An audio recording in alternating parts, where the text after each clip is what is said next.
Finally अपनी life में पहली बार मैंने मनी हाइस्ट जैसी सीरीज देखी और उसे देखने के बाद मेरे सीन्स कुछ ऐसे थे।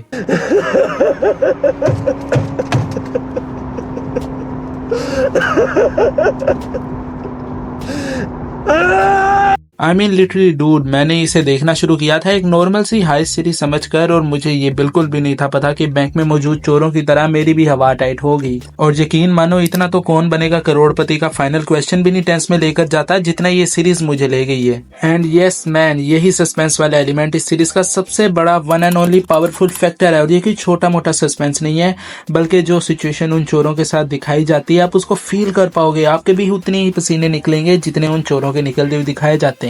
मतलब कि ये सीरीज आपको हर तरह से अपना फैन बना देगी। बेशक तुम कितनी भी हर तरह की मूवीज क्यों ना देखते हो, पर अगर तुमने एक दफा इस सीरीज को देखना शुरू कर दिया तो तुम दिन रात सिर्फ बहला चाओ करते रहोगे। और इसके बाद यार जो इस सीरीज की राइटिंग है, उफ डूड, इन्होंने जिस तरह से स्टोरी को लिखा है, हर एक पॉसिबिलिटी को इंक्लूड करके प्रोफेसर जैसे कैरेक्टर को जन्म दिया है। प्रोफेसर ही इस सीरीज का मास्टरमाइंड है, प्रोफेसर इस सीरीज की जान है, इसका हार्ट है, प्रोफेसर अपना लव है यार। इसे तुम जो समझना चाहते हो समझ लो, प्रोफेसर वो सब कुछ है। कि जैसे इसका एटीट्यूड दिखाया गया है प्योर ऑन द एज वाला, कि चाहे जो मर्जी हो, लाइफ का सिर्फ एक ही मकसद है, वो है बैंक लूटना। कि एक जगह पे तो नैरोबी भी इसे आके कहती है कि professor I want you drained inside me, कि मैं चाहती हूँ मैं ऐसे बच्चे को जन्म दूं जो कि तुम्हारी इंटेलिजेंस रखता हो। तो प्रोफेसर उसे रिप्लाई में कहता है कि बच्ची देख, अभी बैंक के अंदर जाने का प्लान बनाओ, ना कि कमरे के अंदर। और उसकी इसी इंटेलिजेंस और एक स्ट्रॉन्ग माइंडसेट को रिप्रेजेंट करता है उसका चश्मा ठीक करने का तरीका। कि बस जब आपको लगेगा प्लान तो फेल हो गया है, they are totally screwed now, तो उसी जगह पे वो अपना चश्मा ठीक करेगा और एक ऐसा गेम चेंजिंग प्लान लेकर सामने आएगा कि तुम कहोगे एकदम इन्होंने वक्त बदल दिया, जज्बात बदल दिए, जिंदगी बदल दी।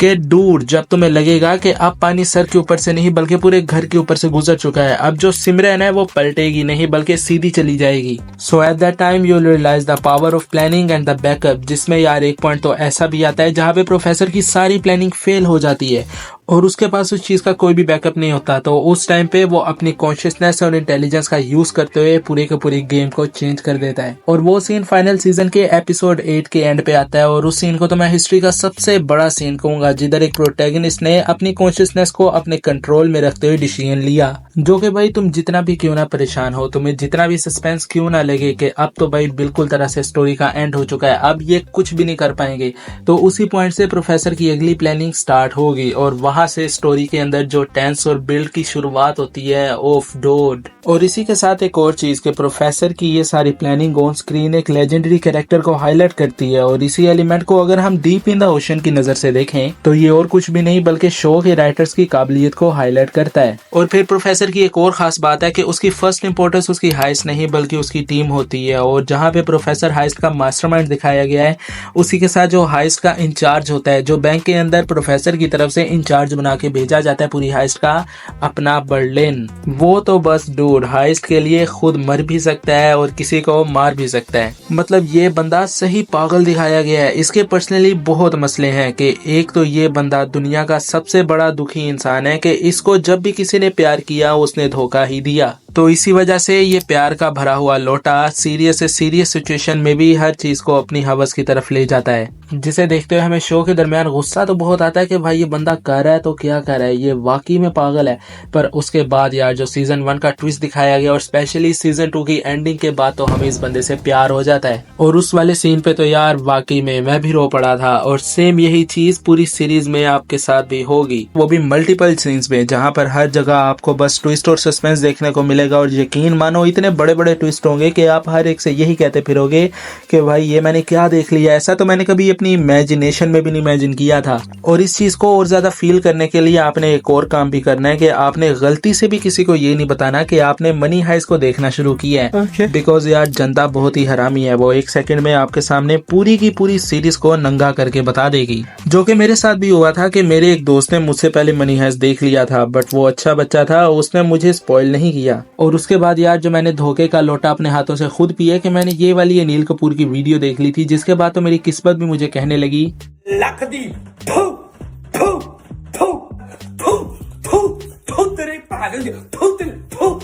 तो इसीलिए मैं अभी से वार्निंग करता हूँ कि आपने अगर ये सीरीज देखना शुरू करनी है तो आपने इंटरनेट के ऊपर इस सीरीज को बिल्कुल भी सर्च नहीं करना, क्योंकि यही एलिमेंट आपको स्पॉइल होने से बचाएगा। नहीं तो आप खुद ही थैनोस को दावत दोगे कि अपने घर की पॉपुलेशन ज्यादा होगी है भैया। और उसके बाद यार मुझे आपका तो पता नहीं, बट ये शो मेरे माइंड पे पूरी तरह से ऑब्सेस्ड हो गया था। इस शो ने मेरी पूरी पर्सनैलिटी चेंज करके रख दी है। कि पहले तो यार मैंने प्रोफेसर की देखा देखी लंबे बार रख लिए, जिसमें मैं और कुछ नहीं बल्कि डेवी जोन्स का एक ऑफस्प्रिंग लगता था।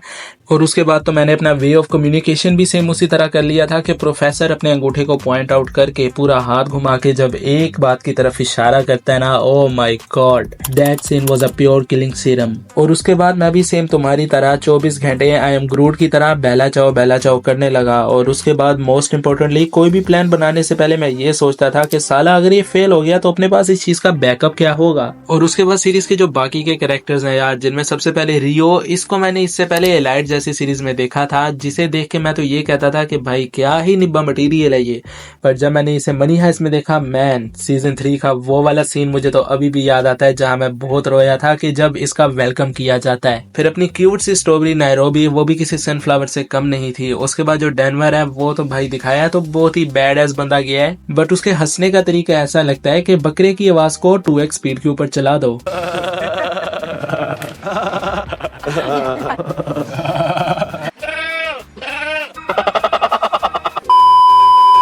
फिर उसके बाद जो सारे दुनिया जमाने जहान की फेवरेट टोक्यो है यार, उसे कौन भूल सकता है। हर edge looks like they were smashed by a buttercup. फिर उसके बाद एक और इंटरेस्टिंग बात बताता हूँ कि तुम्हें इसमें मनी हाइस्ट के यूनिवर्स का एक जॉनी सिंस भी देखने को मिलेगा। उसके बाद एक बिलावल भुट्टो भी देखने को मिलेगा, अपना आर्तो रीतो, जिसकी मिसाल यार कुछ इस तरह सी है कि आप बाथरूम में बहुत मजे से जिम्नास्टिक कर रहे हो और एकदम लाइट चले जाए और आपके घर का इंटरनेट ऑफ हो जाए, फिर जो आपके तन बदन से गाली निकलती है ना, आय हाय हाय, तो उन पूरे इमोशंस की पैदावार ये आर्तुरो नाम का बंदा है, जिसे देखते ही दिल करता है कि बंदा शूट एट साइड का ऑर्डर दे दे। पर चलो वो तो अलग बात हो गई है। फिर इसके बाद मेरा भी तुम्हारी तरह यार बहुत दिल करता है कि मुझे इसका कोई सीजन 6 देखने को मिले, मुझे एक दफा दोबारा ये टीम रिटर्न करती हुई बड़ी स्क्रीन के ऊपर देखने को मिले। बट आई नो ये इस सीरीज की मिल्किंग करने से ज्यादा और कुछ भी नहीं होगा। ये जो पूरी इनकी लेगेसी बन गई है ना, कि जो इस टीम को प्रॉपर और ब्यूटीफुल वे में एंडिंग दी गई है, तो अब उसे वैसे ही रहने दिया जाए तो ज्यादा बेहतर है। बिकॉज इसकी स्टोरी लाइन के हवाले से देखें तो अब पूरी दुनिया को ही इस टीम के बारे में पता लग चुका है। इनके पास इतना तो पैसा आ ही गया है कि ये पूरी दुनिया को नेटफ्लिक्स की 4K HD 1080 क्वालिटी की, वो भी मल्टीपल स्क्रीन के साथ एक अकाउंट बना के दे दें। तो इसीलिए अब इसका कोई नया सीजन आने का अब तो कोई भी पॉइंट नहीं बनता। पर हाँ, दिसंबर में एक बर्लिन का स्पिन ऑफ जरूर आया है, जिसमें बर्लिन से ज्यादा हाइस्ट के ऊपर फोकस किया गया है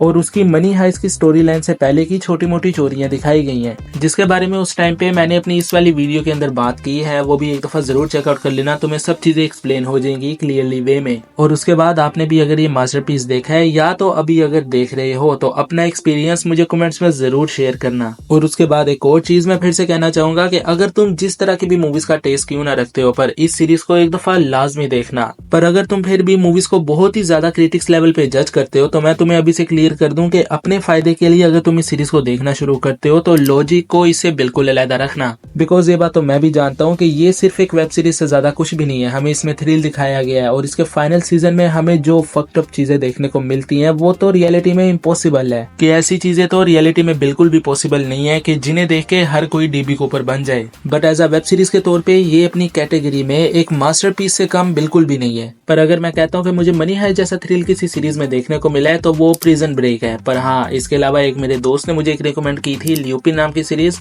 वो अभी मैंने देखना नहीं शुरू की। अगर आपने देखी है मुझे जरूर बताना कि क्या उसमें मुझे स्पेशल देखने को मिलेगा। बट फिर भी अगर तुमने बहुत ही ज्यादा सीरियस मूवी देखनी है जो कि एक परफेक्ट क्राइम ड्रामा जॉनर को फॉलो करती हो, तो तुम जाके पीकी ब्लाइंडर्स देखो, बेन एफ्लिक की द टाउन मूवी देखो, डेंजल वाशिंगटन की इनसाइड मैन देखो। मेरी तरफ से ये मूवी हाईली रिकमेंडेड है और मेरी पर्सनल फेवरेट भी। नहीं तो बिल्कुल 1% मिर्च मसाला के साथ फास्ट एंड फ्यूरियस का पहला पार्ट जाके देखो, या तो रायन गोसलिंग की ड्राइव मूवी देखो। But for me Money Heist is same like Marvel and DC, where we know nothing is possible but everything feels like crazy at shit. तो चलो मैं तुम्हें ये भी बताता हूँ कि वीडियो अपनी एंडिंग तक आ गई है और इसी के साथ मैं तुम्हें एक और ही इंटरेस्टिंग बात बता बताता हूँ कि मैंने मनी हाइस्ट के साथ साथ जितने भी greatest show off all time है वो नहीं देखे, चाहे गेम ऑफ थ्रोन्स हो, स्ट्रेंजर थिंग्स हो, ब्रेकिंग बैड हो, वाइकिंग्स, कोबरा काई, house of dragons, Lord of the rings की सारी सीरीज मैंने काफी चीजें नहीं देखी अभी। इवन कि मैंने अपनी बॉलीवुड से फैमिली मैन और मिर्जापुर तक नहीं देखा। तो इन सब के ऊपर मैं लेटर ऑन बात करूंगा और अपना फर्स्ट टाइम वाला एक्सपीरियंस तुम्हारे साथ शेयर करूंगा। बट इसी के साथ मैं तुम्हें ये भी बता दूं कि मैंने पीकी ब्लाइंडर्स और यूफोरिया जैसा शो तो देख रखा है, जिसमें मैं ये सोच रहा हूँ कि यूफोरिया के ऊपर मैं अपनी अगली वीडियो के बारे में बात करूँ कि मुझे ये फर्स्ट टाइम के तौर पे किस तरह का शो लगा।